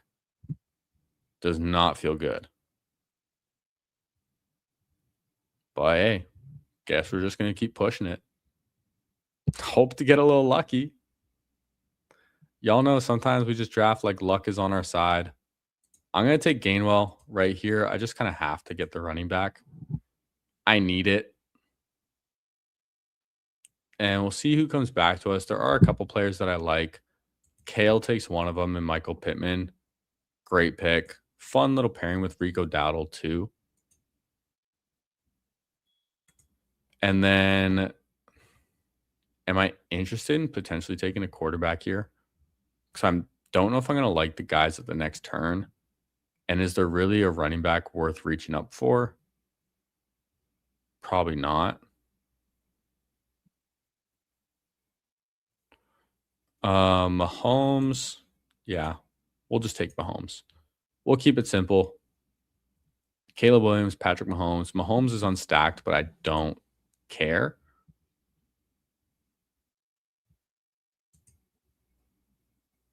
Bo Nix goes right after to 0. Ricky Pearsall off the board after. Also, remind me when this draft is over, I want to show you guys the BBMs I did last night. I did 2 of them. And one of them, I got Joe Burrow to fall to me at pick 75. I pushed it around the turn and I got Burrow at 75. And then one of them, I got Burrow at 79 when I already had T. Higgins as well. So that was pretty fun. Getting 2 crazy falls on Burrow back to back. I know pick 75 is not that crazy, but I pushed it because I got Parker Washington at pick 70. 0 would never, but I love Parker Washington. So I took him here and then pushed Burrow. He came back to me. Felt very nice. What you pushed Burrow for? Yeah. I said, funny, I just said, yeah, you're not going to like it, but I pushed him for Parker Washington and we got him. And then the other one, I don't remember who I took in round 6 and then got Burrow on the way back. I don't quite remember, but I remember on that one, I took Lamar in round 5. And then I think I just took like actually, funny enough, I think I did take Parker Washington on that one too. Yeah, that's the thing with Parker is he was going in like the mid to late 70s for most of the contest. And then recently he's been going like mid 60s and getting pulled up a lot. So the thing is, there's still like 65% of that tournament left to be drafted. So a vast majority of drafts, it's going to still be unique. And I think it was both drafts I pushed Parker Washington for, which I think is funny. Man, Zero's trying to starve me at running back, I see. I want to take Jordan Love, but I have to take JCM. Unfortunately, I don't have a choice. I just can't pass up on the running back right there. I'm desperate. We have a 2-3-4-1.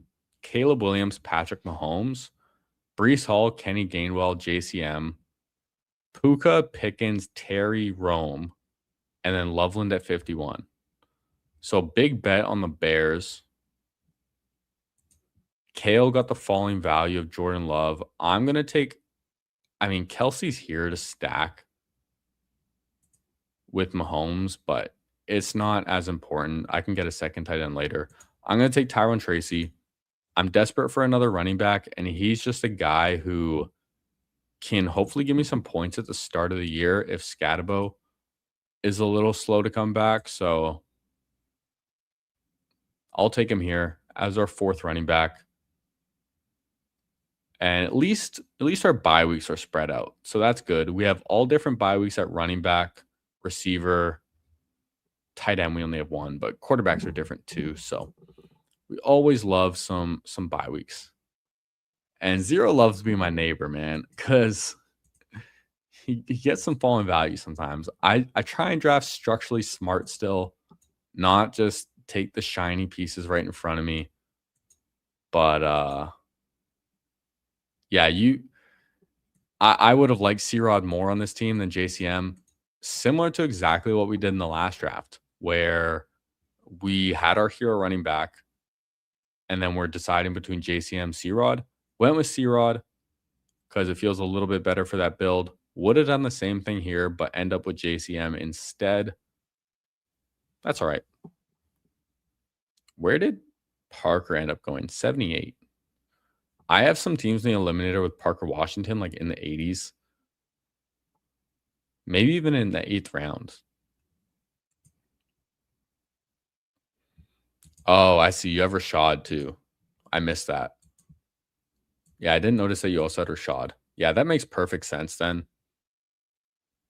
And I don't mind you taking Rashad right there because I personally like Kenny Gainwell more than Rashad White. Really, it just comes down to the Tampa Bay Buccaneers decided to replace Rashad White with Kenny Gainwell and pay Kenny Gainwell like 3 times as much money a year, like 5 times as much money overall. So just with that alone, it makes it a little difficult for me to take Rashad over him, even though the situation is much more clear for Rashad just to be the guy in Washington. Still a little tough. Now, we're 2 picks away. Is Zero going to let me have some fun? We'll find out. You need more quarterbacks, Zero. Just take your quarterback. Okay, he takes Woody Marks. I want Rashid Shaheed because it's fun. Y'all know I love Rashid Shaheed. And as my 5th receiver, it feels really strong. So I'm going to take some. We'll see what Kale does with his pick. Goes Keaton Missile. Silva back action on the clock now. He's already got 3 quarterbacks and 2 tight ends. This is like what I don't love to do in the Eliminator is kind of what this guy in the one hole is doing. I don't like going 3 quarterbacks this early and 2 tight ends this early. Like your receivers and running backs are just going to feel really thin. It does help that you have Gibbs, but Bucky as your 2 doesn't feel too strong to me. And then, okay, I get Cam Ward. Perfect. I'm not hesitating on that pick. But it just feels really thin to me. Then the receivers, like Malik Neighbors is your 2. Doesn't feel good. Brian Thomas, inconsistent. Jordan Tyson, rookie with injuries. Travis Hunter plays corner. Trey Tucker, spike week guy on one of the worst teams in the league. Tight ends, Fan and Kittle. Kittle might not start week 1. Fannin plays for the Browns. I don't love that team. I'll be honest. But I think we're catching up well, our team. We have a 3-4-5-1. Getting our 3rd quarterback here in Cam Ward feels good to me. Caleb Williams, Patrick Mahomes as well. We've caught up decently well at running back. I'm still going to be looking at 6 on this team, I think. And then probably 7 receivers and 2 tight ends. Maybe 6 receivers, though. Might be able to get away with 6 receivers.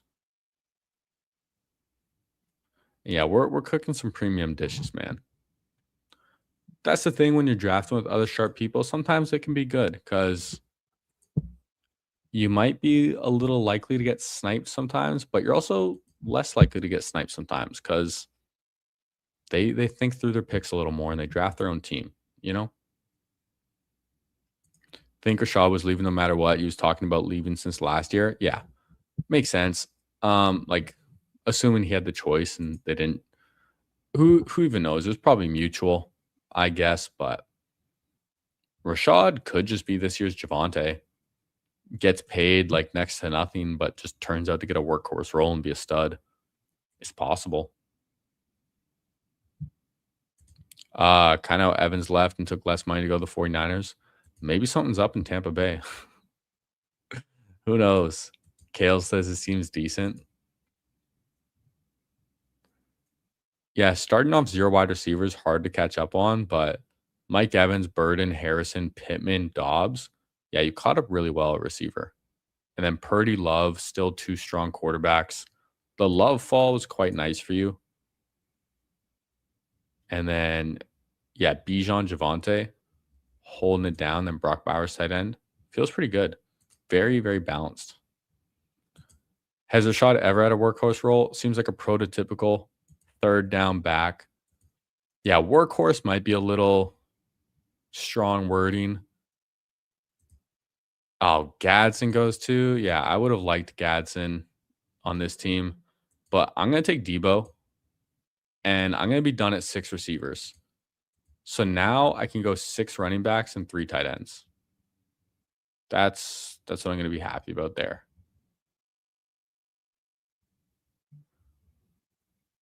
Did Alvin Kamara already get drafted? He did at 160. Honestly, not that bad of a price. I am going to go with a player with my next pick. I forgot there's people in here still listening, so I'm not going to say. Okay, Kale takes Hawkinson. I want Barner. Love AJ Barner. Honestly, though, Colson Love and AJ Barner, if I want to stop at 2, I could. But having Debo as my 6th receiver, I feel pretty comfortable stopping at 6. And then I don't think I need 7 running backs in the eliminator. I would have taken Gadsden if he was available over Debo. The fall is just quite nice. And he got some good coach speak recently, too, about an expanded passing role. Had a workhorse role in his 2nd season with Rachaad White. That is true. He had a pretty big amount of volume that year. He was getting drafted in the 4th round the following year. 4th round, man. I faded that so hard, though. I was drafting the fuck out of Bucky Irving as a rookie. Worked out pretty well for me. Most running backs not built for a workhorse role do better with 13 to 18 touches max. Yeah, that's one thing I'm going to keep an eye on with Jahmyr Gibbs. Having no David Montgomery being talked about as being the workhorse as expected. And yeah, I'm really, really hoping he can keep it up with 20 plus touches a game.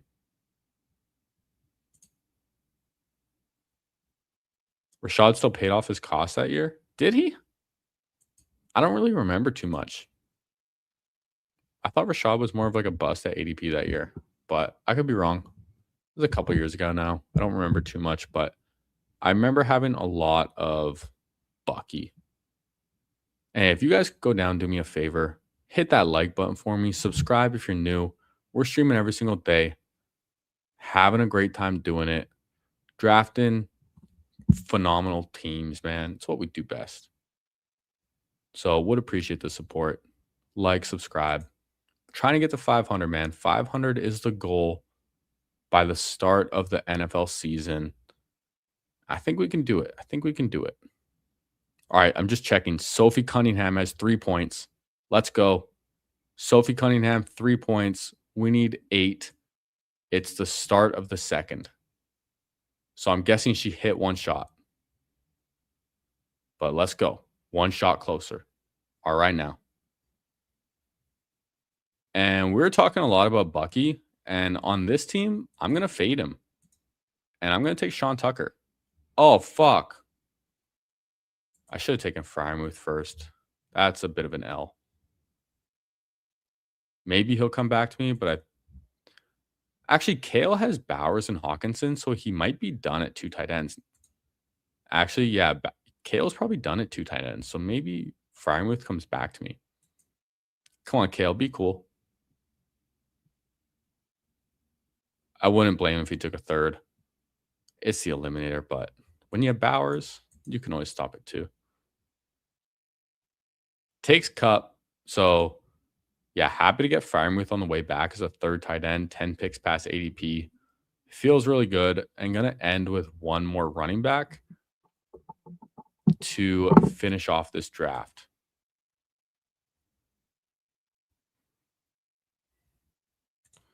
Richard scored 20 plus and 15-point week in weeks 15 to 17 that year that Bucky smashed. Oh, damn. Gotcha. Yeah, I don't quite remember that because I didn't draft a ton of him, so I didn't keep up with as many as much of what was happening with him. 11 Nucky was probably a sexy shot though. Yeah, dude, Sophie Cunningham, yo, she's killing it, man. Draining them threes, looking good doing it. She probably does a little hair flip, you know, after doing that too. Nice little Sally. But yo, we got to lock into this WNBA game, man. And they're catching up. They were down. Yo, the Fever was down 12-2 when I first checked. Now it's 24-23 for GSV. I don't know what GSV is. Is it Golden State? Valkyrie? Is that it? Oh, shit. Sophie Cunningham, 6 points. Let's fucking go. She hit another one. Let's go, boys. 6 points in 7 minutes. She's cooking. She's cooking. 2 for 2 from 3. She hasn't even missed one, yo. Let's go, Sophie. Come on now. Hey, what's this? I think I get paid out like $350 if she gets 2 more points. So I remember when I hit my soccer pick'em, I think I won like $250 on my soccer pick'em. So hey, these 2 pick'ems together, that's a big dog roulette. But let's not get too ahead of ourselves, okay? We know what happens. Anything can happen. Anything can happen in these games. Also, I didn't realize Sophie Cunningham isn't a starter. She's like the 6th woman. Not 6th man, 6th woman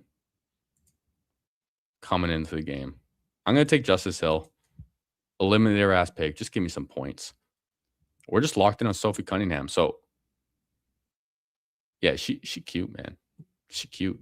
9.6 points per game. We need her to get 8. She dropped 20 in her last game, man. 2 for 2 from 3 so far. Bro, lock in. Seth saying she's on fire. Yo, I'm going to come on stream tomorrow in a Sophie Cunningham jersey. Yo, okay. If Sophie Cunningham gets 2 more points, I will see if I can find her jersey on like Alibaba or AliExpress or one of those cheap ass sites or Temu, something like that. I'll see if I can find a Sophie Cunningham jersey, man. Shout out. But hey, we drafted a pretty sweet team too. So we got a 3-6-6-3. We really pushed running back, but I actually think we did a decent job. It's still pretty thin. It might not advance out of week 1 if I'm being honest, but it's fun to try different builds at the same time, okay? So we have Caleb Williams, Patrick Mahomes, and Cam Ward at quarterbacks. Running backs, Breece Hall, Kenny Gainwell, JCM, Tyrone Tracy, Sean Tucker, and Justice Hill. Receivers, Puka Nacua, George Pickens, Terry McLaurin, Rome Odunze, Rashid Shaheed, Deebo Samuel. Tight ends, Colson Loveland, AJ Barner, and Pat Fryermuth. Love to see it, man. I'm just like refreshing these stats right now so I can see what Sophie Cunningham's doing. I think it's commercial though. But it's a pretty fun team. I love my tight ends. My quarterbacks are really strong. My receivers are really strong. It's just running backs. But you never know, man. Sometimes we just need to get a little lucky at running back. Breece Hall is our anchor. Kenny Gainwell, JCM, Tyrone Tracy, Sean Tucker, Justice Hill. I think having Sean Tucker and Kenny Gainwell when I have 6 running backs, having 2 of the same, I don't think is bad. We don't have any other week 10 bye weeks. It's not bad. We'll make it work. All right. Let's try some big dog roulette. If we don't hit big dog roulette, that will be my last draft. Oh, fuck. I don't know why, for some reason, I thought that was all full, not all empty. I got a little scared. But no big dog today. So, and yeah, dude, Bucks Rams week 17. We know that's what is all about in the eliminator. But that's gonna do it for me today. Go Sophie Cunningham. Tune in tomorrow, guys. I love you. Joy is beautiful, and we are gonna end this stream. Go Sophie, man. Shake that ass and be a bad bitch. Respectable woman. Sorry. Hey, damn it. Hey, down. Hey, boy. Yo. Oh, fuck. Oh, dude, I just fell off my stool too. Yo, what a way to end this stream. Okay.